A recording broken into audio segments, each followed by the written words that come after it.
Hello and welcome to my channel. In this video we will be looking at AQA Alevel Psychology Specimen 3 Paper 3 Exemplar Answers for Relationships, which you need to know for AQA Alevel Psychology. I hope you enjoy this video and find it helpful. Let's get started. Please note that these answers have been produced with knowledge of the mark scheme but have not been approved by the mark scheme themselves. There are 3 assessment objectives, AOs, in psychology.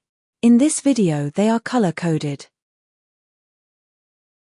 AO1 Knowledge, purple. AO2 Application, blue. AO3 Evaluation, red and green. Question 1. Name and outline one stage of Duck's phase model of relationship breakdown. 3 marks. One phase of Duck's model is the intrapsychic phase, e.g., I can't stand this anymore. This phase involves private dissatisfaction. One partner becomes unhappy with the relationship but has not yet shared this with the other person. They may begin to ruminate on the partner's faults, reflect on the relationship's shortcomings, and consider whether they would be better off ending it. Cognitive processes dominate here, and dissatisfaction might be expressed indirectly through social withdrawal or irritability. The individual may weigh the costs and benefits of leaving and consider future alternatives, but no open confrontation occurs yet. The threshold is characterized by a growing internal realization that change is needed. Question 2.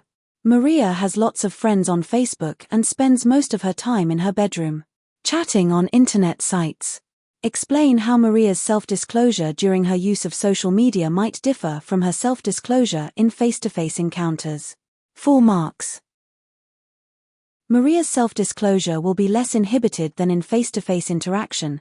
She may disclose more personal information to people who are strangers, e.g. where she lives. She may disclose information sooner in the relationship than she would normally.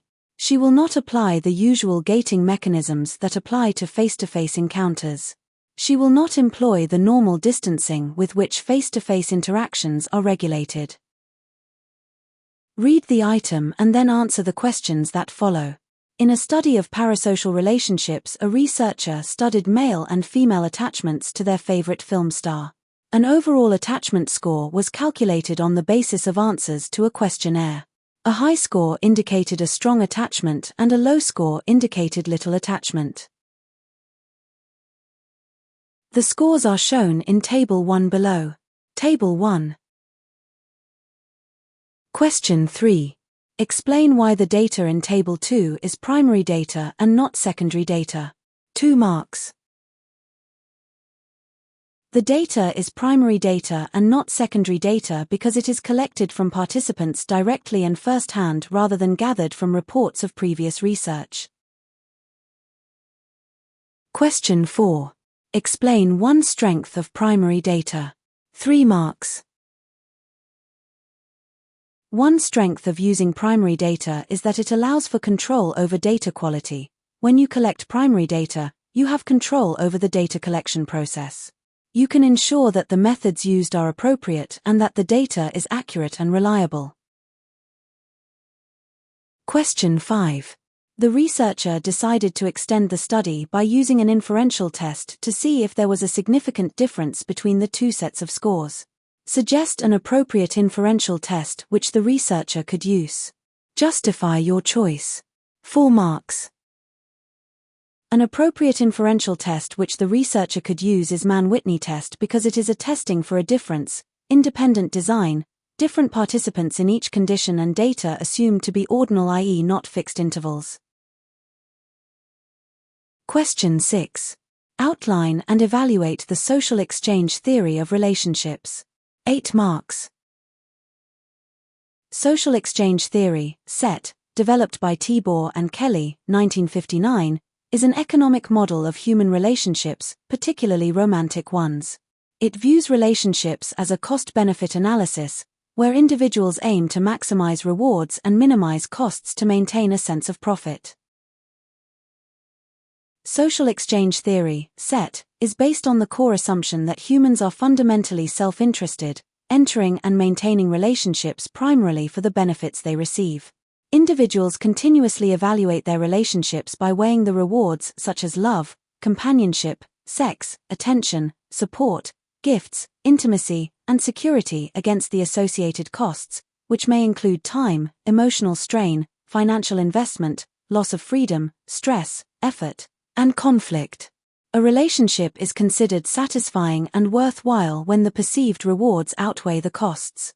Conversely, when the costs begin to exceed the rewards, dissatisfaction tends to grow, increasing the likelihood of conflict and potentially leading to the breakdown of the relationship.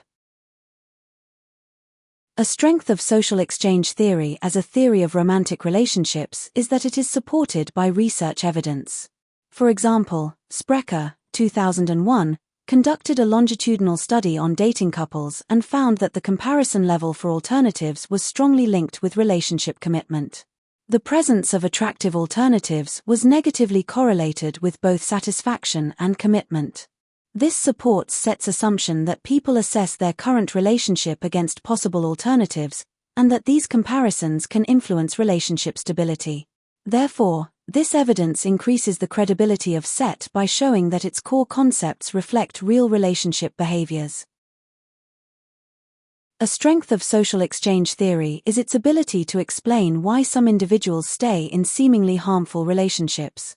Rusbult and Motz, 1995, found that abused women in refuges often return to their partners due to a lack of better alternatives, such as low education or job prospects.